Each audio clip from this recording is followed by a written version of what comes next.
Honorable Prime Minister Sir, Namaste. My name is M. Vagish. I am student of Modern City Secondary School, Nanganallur, Chennai. My question is, how do you handle stress and pressure in that super strong position as a Prime Minister? What is your key factor of controlling stress? Thank you. आप भी बनना चाहते हैं क्या? तैयारी कर रहे हो क्या? धन्यवाद एम वागीश। आज की इस परिचर्चा का अंतिम प्रश्न देवभूमि उत्तराखंड जो अपनी प्राकृतिक सुषमा के लिए प्रसिद्ध है, उधम सिंह नगर स्थित डायनेस्टी मॉडर्न गुरुकुल एकेडमी की छात्रा स्नेहा त्यागी ऑनलाइन माध्यम से जुड़ी हैं और प्रधानमंत्री जी से प्रश्न पूछना चाहती हैं। स्नेहा, कृपया अपना प्रश्न पूछिए। दिव्य है, अतुल्य है, अदम्य साहस का परिचय है आप। युगों युगों के निर्माता, अद्भुत भारत का भविष्य है आप। देवभूमि उत्तराखंड से आदरणीय प्रधानमंत्री मोदी जी को मेरा चरण स्पर्श प्रणाम। मेरा नाम स्नेहा त्यागी है। मैं डायनेस्टी मॉडर्न गुरुकुल अकादमी टिंकी फार्म खटीमा उधम सिंह नगर की कक्षा 7 की छात्रा हूँ। आदरणीय प्रधानमंत्री जी से मेरा प्रश्न है कि हम आपकी तरह सकारात्मक कैसे हो सकते हैं। धन्यवाद श्रीमान। थैंक्स नेहा। प्रधानमंत्री जी, आप अपने बिजी लाइफ में प्रेशर को कैसे हैंडल करते हैं और इतना प्रेशर होने पर भी हमेशा सकारात्मक कैसे रह पाते हैं? आप यह सब कैसे कर पाते हैं?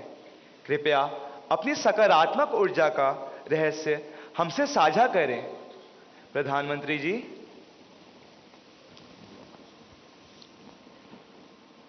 इसके कई जवाब हो सकते हैं। एक तो मुझे अच्छा लगा कि आपको पता है कि प्रधानमंत्री को कितना प्रेशर झेलना पड़ता है।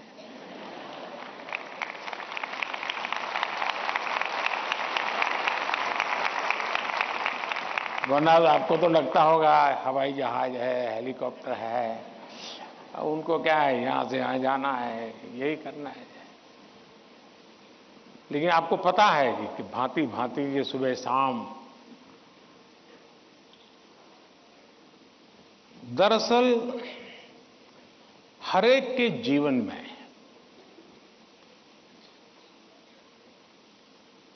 अपनी स्थिति से अतिरिक्त ऐसी बहुत सी चीजें होती हैं जिसको उसे मैनेज करना पड़ता है। जो उसने सोचा नहीं वैसी चीजें व्यक्तिगत जीवन में भी आ जाती है, परिवार जीवन में आ जाती है, और फिर उसे भी संभालना पड़ता है। अब एक नेचर ऐसा होता है कि भाई बहुत बड़ी आंधी आई है, चलो कुछ पल बैठ जाए, निकल जाने दो। कुछ संकट आया है, नीची मुंडी करो यार, समय जाएगा। शायद ऐसे लोग जीवन में कुछ अचीव नहीं कर सकते। मेरी प्रकृति है और जो मुझे काफी उपकारक लगी है, मैं हर चुनौती को चुनौती देता हूं।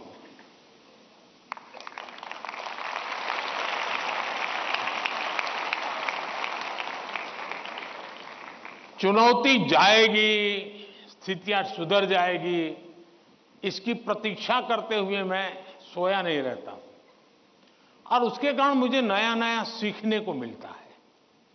हर परिस्थिति को हैंडल करने का नया तरीका, नए प्रयोग, नई स्ट्रेटजी, ये इवॉल्व करने का सहज मेरी विधा, मेरा अपना विकास होता जाता है। दूसरा, मेरे भीतर एक बहुत बड़ा कॉन्फिडेंस है। मैं हमेशा मानता हूं कि कुछ भी है, 140 करोड़ देशवासी मेरे साथ हैं।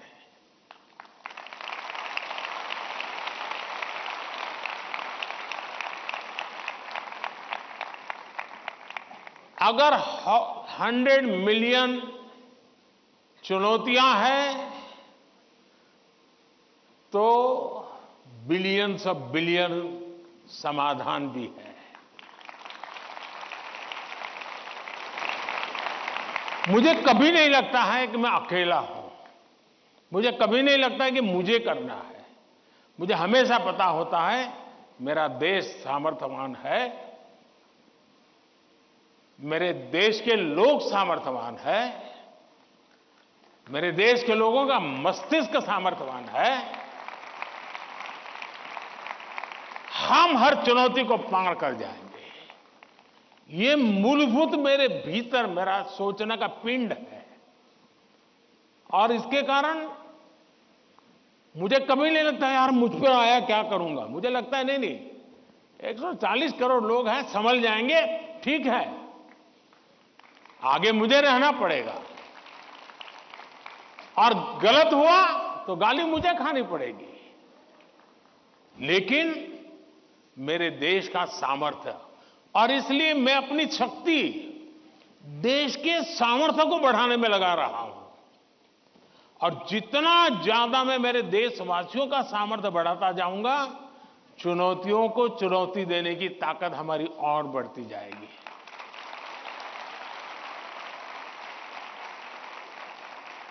अब हिंदुस्तान की हर सरकार को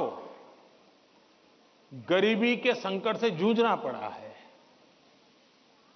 हमारे देश में संकट है ही है, लेकिन मैं डर करके बैठ नहीं गया।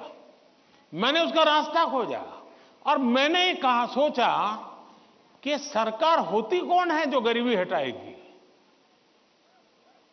गरीबी तो तब हटेगी जब मेरा हर गरीब तय करेगा कि अब मुझे गरीबी को परास्त करना है। अब वो सपने ही देखेगा तो होगा कि नहीं होगा। तो मेरी जिम्मेवारी बनती है कि मैं उसके सपने को पूरा करने के लिए सामर्थ्यवान बनाऊं, उसको पक्का घर दे दूं, उसको टॉयलेट दे दूं, उसको शिक्षा की व्यवस्था दे दूं, उसको आयुष्मान योजना का लाभ दे दूं, उसके घर से नल पहुंचा दूं।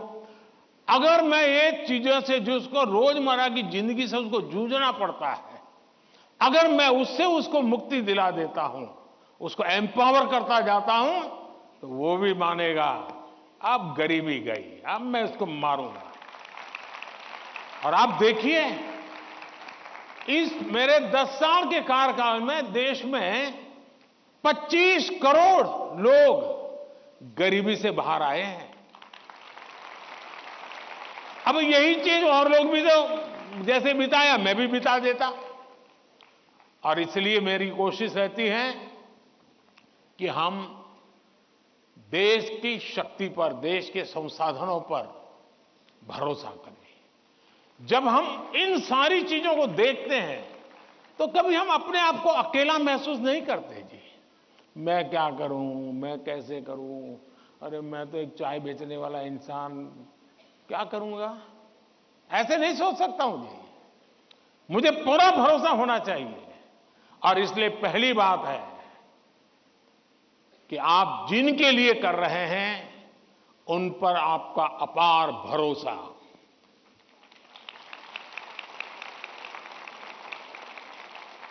दूसरा, आपके पास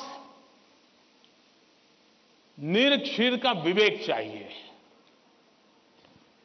कौन सा सही है, कौन सा गलत है, कौन सा आज जरूरी है, कौन सा अभी नहीं, बाद में देखेंगे। आप प्रायोरिटी तय करने का सामर्थ्य चाहिए। वो अनुभव से आता है, हर चीज को एनालाइज करने से आता है। मैं दूसरा प्रयास ये करता हूं। तीसरा, मैं गलती भी हो जाए तो ये मान के चलता हूं कि ये मेरे लिए लेसन है। मैं इसको निराशा का कारण नहीं मानता हूं। अब आप देखिए, कोविड का संकट कितना भयंकर था। मामूली चुनौती थी क्या? पूरी दुनिया फंसी पड़ी थी। अब मेरे लिए भी था कि क्या करो भाई, मैं कह दूं अब क्या करे, तो भाई वैश्विक बीमारी है, दुनिया भर में ऐसा ही है, सब अपना अपना संभाल लो। मैंने ऐसा नहीं किया। रोज टीवी पे आया, रोज देशवासियों से बात की, कभी ताली बजाने के लिए कहा, कभी थाली बजाने के लिए कहा, कभी दिया जलाने के लिए कहा। वो एक कोरोना को खत्म नहीं करता है, लेकिन वो है कोरोना के खिलाफ लड़ाई लड़ने की एक सामूहिक शक्ति को जन्म देता है। सामूहिक शक्ति को उभारना। अब देखिए, पहले भी खेल के मैदान में हमारे लोग जाते थे, कभी कोई जीत के आता था, कोई जीत के नहीं आता था। जाने वाले को पूछता नहीं था, आने वाले को पूछता नहीं था। मैंने कहा पहले 3 मेडल के जीतते आएंगे, लेकिन मैं उसके ढोल पीटूंगा। तो धीरे धीरे करके 107 मेडल लेने का सामर्थ्य उन्हीं बच्चों में से निकला।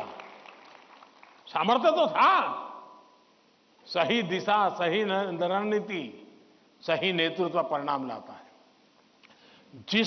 जिसके पास सामर्थ्य है उसका सही उपयोग करना चाहिए।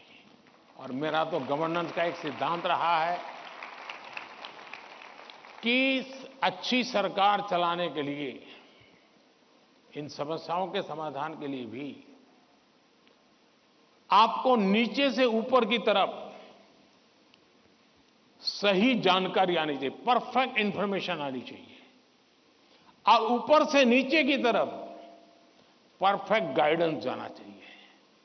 अगर ये 2 वे चैनल परफेक्ट रही, उसका कम्युनिकेशन, उसकी व्यवस्थाएं, उसके प्रोटोकॉल उसको ठीक से किया, तो आप चीजों को संभाल सकते हैं। कोरोना एक बहुत बड़ा उदाहरण है, और इसलिए मैं मानता हूं कि हम निराश होने का कोई कारण ही नहीं होता है जीवन में। और अगर एक बार मन में तय कर लिया कि निराश होना ही नहीं है, तो फिर सिवाय पॉजिटिविटी कुछ आता ही नहीं है। और मेरे यहां निराशा के सारे दरवाजे बंद हैं, कोई कोना भी, एक छोटी खिड़की भी मैंने खुली नहीं रखी है कि निराशा वहां से घुस जाए।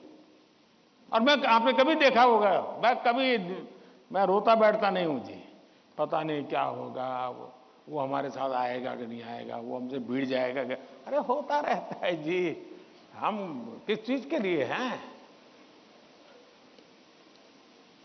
और इसलिए मैं मानता हूं कि जीवन में आत्मविश्वास से भरे हुए और अपने लक्ष्य के विषय में। और दूसरी बात है, जब कोई निजी स्वार्थ नहीं होता है,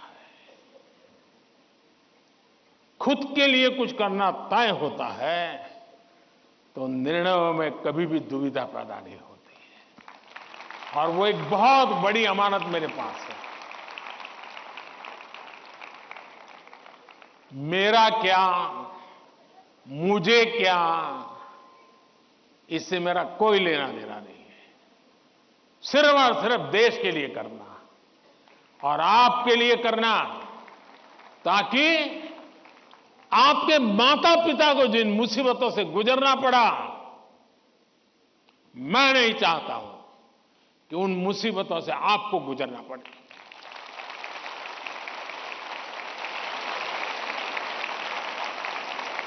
हमें ऐसा देश बना करके देना है दोस्तों, ताकि आपके भावी पीढ़ी को भी, आपके संतानों को भी लगे कि हम ऐसे देश के अंदर और पूरी तरह खिल सकते हैं, अपना सामर्थ्य दिखा सकते हैं। और ये हमारा सामूहिक संकल्प होना चाहिए, ये हमारा सामूहिक रिजॉल्व होना चाहिए, और परिणाम मिलता है। और इसलिए साथियों, जीवन में पॉजिटिव थिंकिंग की बहुत बड़ी ताकत होती है। बुरी सी बुरी चीज में भी पॉजिटिव देखा जा सकता है, उसको हमने देखना चाहिए। धन्यवाद जी।